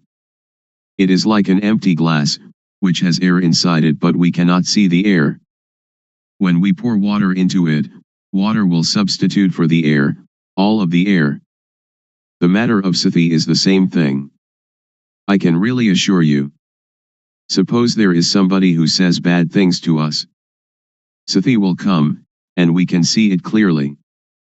Parents teach us that if there is somebody cursing us or saying bad things to us, we should be patient and not get angry. But we cannot stay still because we don't see it. When there is nobody to say bad things to us, we are already comfortable, because the comfortable is already there. It depends on what we suppose to be the owner of each body to practice and make it occur. When we practice, the clear knowing and the real seeing will occur. I can assure everybody. If somebody does not develop Sati and does not make this thing occur, that person doesn't have it, but it is already there. So we should respect each other. After knowing Sila, we will know Gama, sensuality. Gama means those things that make calmness. Gama is attachment. This is called Gama Aramana, the object of sensual enjoyment. It is called Gamazava, under the control of Gama, Bhavasava, under the control of Bhava, being, or Dukkha. This is Bhava and Jati, birth. Avijjasava, Avijjaya is not knowing. Now we come to know Gama, which is deities, rich people, people with authority. They attach to reputation, money, honor, these people who have Gama, but I do not blame anybody, I just teach directly. You can bring it into practice, or you might not bring it into practice, it depends on you. When we know Gama we see that Gama is Dukkha, Gamazava is Dukkha, Bhavasava is Dukkha, Avijjasava is Dukkha, because of not knowing. We also know Samatha meditation. People may talk in any manner, we really know the matter of calmness. We know all the stages of it, because it is already in us. We write the overturned bowl, we open up what is covered over, that is to teach the method of practice, the method of arm movements, the method of turning the hand. This is one form of the most intensive practice. I have not taught this according to the texts. It may or may not contradict the texts, but I will talk in this way, because doing this way then you know this way. If you study from the texts, when asked about the truth, you don't know. Many of my teachers didn't know. The arm movement is cause, its result is Panya arising. Cause and effect go together. After knowing this, we know about Panya and Hapapa. For any bad bodily action, we know how it is Hapapa, Kama, harmful, benighted action, and, if there is really a hell, into which level we shall fall. For any bad verbal action, we know how it is Hapapa, Kama, and, if there really is a hell, into which level we shall fall. For any bad mental action, we know how it is Hapapa, Kama, and, if there really is a hell, into which level we shall fall. For any bad bodily, verbal, and mental actions together, we know how they are Hapapa, Kama, and, if there really is a hell, into which level we shall fall. For any good bodily action, we know how it is, Punya Kama, beneficial wise action, and if there really is a heaven or Nibbana, to which level we shall go. For any good verbal action, we know how it is Punya, Kama, and if there really is a heaven or Nibbana, to which level we shall go. For any good mental action, we know how it is Vedana, and if there really is a heaven or Nibbana, to which level we shall go. For any good bodily, verbal, and mental actions together, we know how they are Punya, Kama, and if there really is a heaven or Nibbana, to which level we shall go. The shaking of the knowing element is already there in everybody. The developing of sati can apply to everybody. If you don't believe it, just try it. I can guarantee that it will not take longer than 3 years and you will really know. It is like the fat, fertile grain that we plant in the field. If we practice incorrectly, it is like the empty husk. If you dig the ground, but not in the right place, then you cannot get water. If you dig into the ground in the right place, then you can really get the water. This kind of practice, if you do it correctly, you will really get the result. If you do it incorrectly, you will not get the fruit. When the occurrence happens, we know about 4 elements: earth, water, fire, and wind. They come together. When we know this, the occurrence arises. We know the end of dukkha. The end of dukkha is here. It will demolish all and everything. On this thing I do not believe anybody. When we come to the end, we will have jnana. Sila is the tool to get rid of crude kilesa. When the crude kilesa comes to an end, sila occurs. Samadhi is the tool to get rid of the median kilesa. When we know the median kilesa, then we know samadhi. Panya is the tool to get rid of the subtle kilesa. When the subtle kilesa is discarded, panya then arises. That arising panya is called jnana panya. Because it is inside us, we know it. If it is not there inside us, then we don't know it. I can assure you that everyone without exception can know it. Women, men, believers of any religion. When I was practicing this method, I was not a monk. Sometimes I wore shorts, sometimes I wore trousers. After knowing this Dhamma, I taught brothers, parents, aunts, and uncles for 3 years.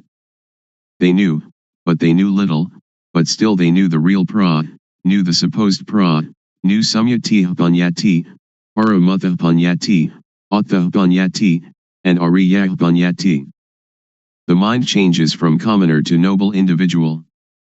They say that nibbana is, ta dunga pahana, abandoning by substitution of opposites, vikkumbana pahana, abandoning by suppression, samacheta pahana, abandoning by destruction. Ta dunga pahana is, to come to know oneself thoroughly. There are 4 levels of knowledge. First, we know until the end of dukkha, but we know only a short time, it doesn't last long. Second, we know longer, like the light of a bigger lamp. Third, we know even longer, like the light of even bigger lamp. And fourth, when we know the end of dukkha, but after we know it is there all the time. It is like the full flame of the lamp, or the light of the sun, the very brightest light. There are 4 kinds of jnana. We have to really know it. This is learning and practice. Learning means moving the arms. Practice means turning the hand up and down. After learning and practicing this method, the fruit will come, and we will have no doubt, because we know all. We also know the end of dukkha. Patijjasamuppada, dependent co-arising, is just words. If we want it in our practice, we have to come to the cause, that is to practice movement, until panya arises. When panya arises, when we talk about patijjasamuppada, we know it immediately. So now we come to the conclusion. We practice developing sati, and we come to see thought, we come to see the mind. We do the practice like a boxer. Once in the ring, the boxer must box. We do it often, step by step. We do it like a ball in a field. When people do not stop kicking the ball must continue to roll. When they stop kicking it, the ball comes to rest by itself, it doesn't have to fight nor to escape. We come out of thought, come out of the cave, and we live in the brightness. We see our life mind at all times. When the mind moves, we know it. Sati panya, awareness knowing, is there immediately, like a barrier against all harm. And though the world of others be turbulent and heated, with us the whole world is at peace. Be that way. To be experienced by the knowing each one for oneself. How to practice developing sati. The The Buddha teaches us to know our duty. The duty of humanity is to practice Dhamma. The duty of humans is to teach humans to be human. So we should look to ourselves first, we should consider ourselves first, we should teach ourselves first. If we waste our life, we cannot buy it again. If we let our life suffer, we waste it. The Buddha teaches us nothing else than to extinguish dukkha, suffering, but when we don't know, we seek its cessation outside ourselves. But dukkha of that kind doesn't exist. The teachings of the world teachers are like all the leaves in the forest, but those leaves that can be used as medicine are few. Don't take them all, together with their roots and trunks. When it comes to the practice of gammatthana, meditation, or vipassana, insight, we should take only that which can prevent dukkha from arising, can extinguish dukkha at its source, can destroy moha, delusion. So we take only the heart. The heart of the teaching I am talking about is to have sati, awareness, to have panya, knowing, to see thought. Whenever thought arises, see it, know it, understand it. Know it in whatever manner it comes, and know how to prevent it from deluding us. Wherever we are, that is where we must practice. Nobody else can do it for us. Wherever we go, we are the one that goes. Wherever we stay, we are the one that stays. Sit, eat, drink, sleep, we alone do it. If we are a person who keeps precepts or gives charity, we can practice. And if we are somebody who never does these things, we can also practice. To help others is good, but it is good only in a worldly way. To practice developing sati, samadhi, panya, awareness, steadiness of mind, knowing, however, is good in every way. So before you teach others, you should train yourself, until you clearly and really see, know, and understand. When you really see, really know, and really are, then you can teach others comfortably. So this practice, we have to learn it ourselves, we have to teach ourselves, we have to see ourselves, we have to know ourselves, we have to understand ourselves, we have to do ourselves. So you needn't be interested in others, just do this movement practice a lot, do it as nothing special, do it without hurry, without doubt, without speculation, do it without expectation of result. Be simple, and just move, one movement at a time, and know. When you don't know, let it pass, when you know, let it pass. Sometimes you know, sometimes you don't know, so it goes, but know. When the body moves, know it. When the mind moves, know it. This practice is a 24 hours a day practice, so relax and just be natural, just be normal. Set up the mind to really practice, and practice comfortably. The method of developing sati in daily life. When we get on a bus or boat, and are seated properly, we turn the palm up, we turn the palm down, we move the hand, touch the hand, or run the thumb over the fingertips, and blinking eyes, breathing, swallowing saliva, and so on, be aware of these movements. This is the way to have awareness returning to ourself. When thought arises, be aware of it, and detach it. The method of developing sati when we are at home. We can sit with both legs gathered back to one side, or cross-legged, or in a chair, or we can sit with legs outstretched. We can stand or lie down doing the rhythmic practice too. When we walk Jangama, meditating while walking back and forth, a length of 8 to 12 paces will do, we must not move the arms, fold the arms across the chest, or clasp the hand behind the back. The method of practice in a sitting position is shown in the stylized illustrations that follow. First, rest the hands palms down on the thighs. Second, with awareness, turn the right hand onto its edge, then stop. Third, with awareness, raise the hand, then stop. Fourth, with awareness, lower the hand to rest on the abdomen, then stop. Fifth, With awareness, turn the left hand onto its edge, then stop. 6th. With awareness, raise the hand, then stop. 7th. With awareness, lower the hand to rest on the abdomen, then stop. 8th. With awareness, move the right hand up to rest on the chest, then stop. 9th. With awareness, move the hand out, then stop. 10th. With awareness, lower the hand to the thigh, then stop. 11th. With awareness, turn the hand down, then stop. 12th. With awareness, move the left hand up to rest on the chest, then stop. 13th. With awareness, move the hand out, then stop. 14th. With awareness, lower the hand to the thigh, then stop. 15th. With awareness, turn the hand down, then stop.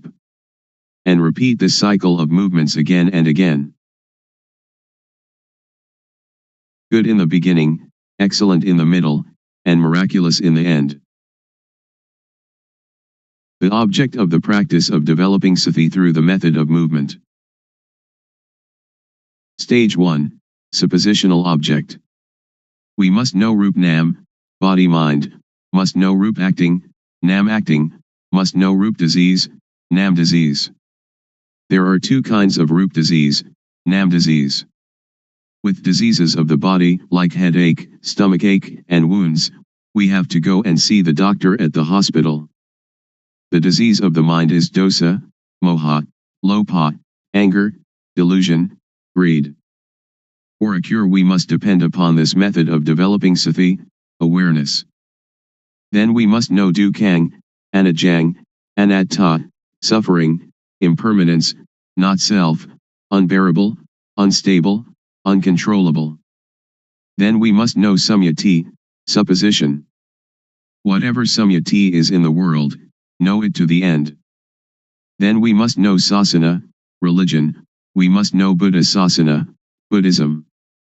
Sasana is everyone without exception. Sasana means the teaching of one that knows. Know Buddha sasana. Buddha means one that knows, one that is awake, one that is blessed with Dhamma, which is sati, samadhi, panya, awareness, setting up the mind, knowing. So we develop panya. Then we must know papa, sin, must know punya, merit. Papa is dark, stupid, not knowing how it is.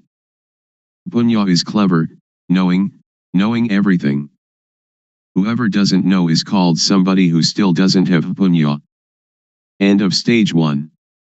There will arise an obstacle at this point, because we attach to the knowledge of Vipassana or Pakilesa. Vipassana or Pakilesa, defilement of insight, is when we know outside ourself endlessly. We must withdraw. We must not enter thought. Stage 2. Touchable object. Use sati to see thought. When thought arises, know it, see it, understand it, and touch it. As soon as thought arises, cut it away immediately. Do it like a cat pouncing on a rat. Or like a boxer that climbing into the ring, must box immediately. The boxer needn't pay respect to the teacher. Lose or win, the boxer must box. We must not wait for anyone. Or like digging a well. When we find water, it is our duty to scoop out the mud, scoop out the mire, scoop out the water until it is finished. Scoop out the old water to the end. Now new water from inside will come out. We must stir at the edge of the well, clean the edge of the well, clean out the mud, and clean out the mire. Do it often. The water will become clean by itself. When the water is clean, anything that falls into the well we will know, see, and understand immediately. The cutting out of thought is the same. The quicker we cut, the better it is.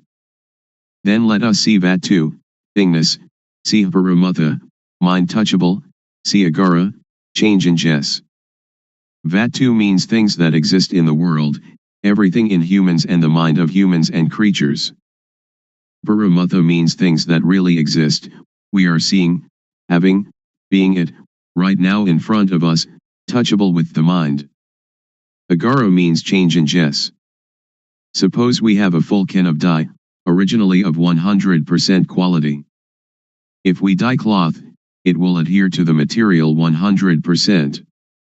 When we know, we see, we can touch with the mind, the same full can of dye but the quality declines. Take it to dye cloth, it will no longer adhere to the material. This we must really see, must really know. Then see dosa, moha, lopa. Then let us see, Vedana, Sunya, Sankhara, Vijnana, feeling, percept, conceiving, knowingness, see them, know them, and touch them. Really understand this. We needn't doubt. Now there will arise a little bhiti, rapture, but bhiti is an obstacle in the higher practice of Dhamma. We must not be interested in that bhiti, we must come to see thought. This is the beginning of the touchable object, of this method of developing sati, of one that has panya. Continue to see thought. There will occur knowledge, or jnana panya, the knowledge of full direct awareness knowing. See, know, and understand kilesa, tanha, upadana, kama, defilement/stickiness, craving/heaviness, attachment, action. Therefore attachment will lose its taste, loosen its grip and fade, just as poor quality dye cannot adhere to material. There will again arise bhiti. We must not be interested in that bhiti. Uproot satisfaction and dissatisfaction. Continue to see thought, to see the mind that is thinking. There will occur a kind of jnana, to see, to know, and to understand sila, normality, sila kunda, samadhi kunda, panya kunda, the gathering together, containing of all normality, setting up the mind, knowing, or, ati sila sikha. Ati jitta sikha, and ati panya sikha, the training in the higher ethics, higher mind, higher knowing. Kunda means to contain or to fight. Sikha means to steamroller into powder or to pulverize to extinction. So sila is the tool to get rid of crude kilesa.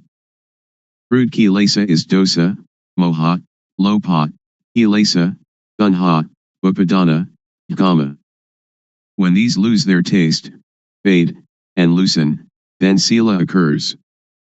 Samadhi is the tool to get rid of median kilesa.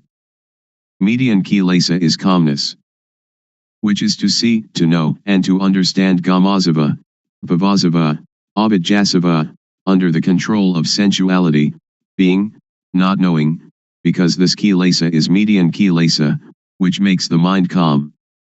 This is one of the objects of this method of developing sati. When we know and see it this way, we will come to know dana, generosity, giving, keeping precepts, and doing gamatana, meditation, from every angle and every corner.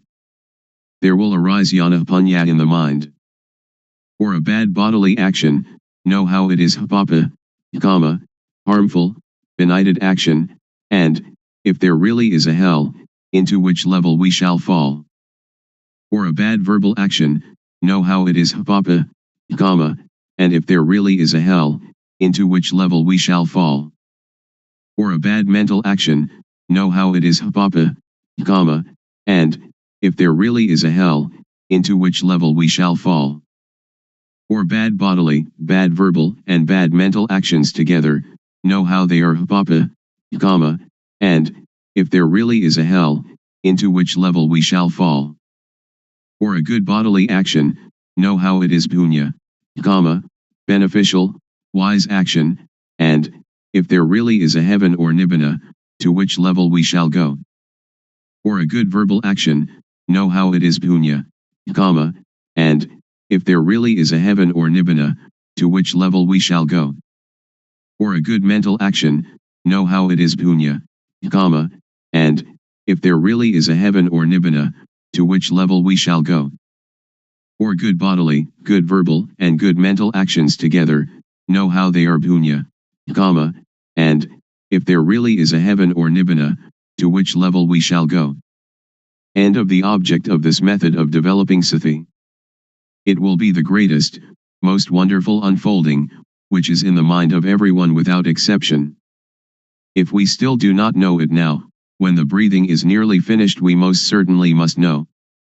One that is developing sati, developing panya, as yana and knows.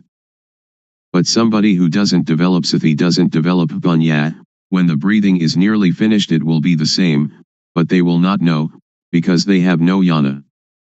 To clearly know and really see, not just to memorize or recognize, to know with yana panya of the real developing of sati, is to be able to assure oneself. It is said that at the end yana will arise. Be careful about abnormalities that may occur. Be aware of yourself. Don't attach to happiness or to anything that arises. Don't take happiness, don't take suffering, but just return to reviewing the object often, from Rup Nam until the end of the object, level by level, and know that the object has steps and stages. Certainly, if you develop sati correctly, the longest time for the practice will be no more than 3 years, the median time 1 year, and the quickest time 1 day to 90 days. We do not have to talk about the fruit of this practice. There is really no dukkha.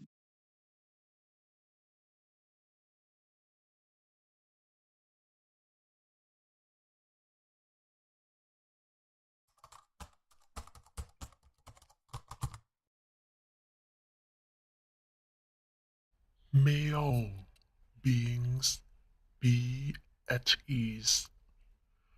Whatever living beings there may be, whether they are weak or strong, omitting none, the great or the mighty, medium, short or small, the seen and the unseen, those living near and far away, those born and to be born. May all beings be at ease.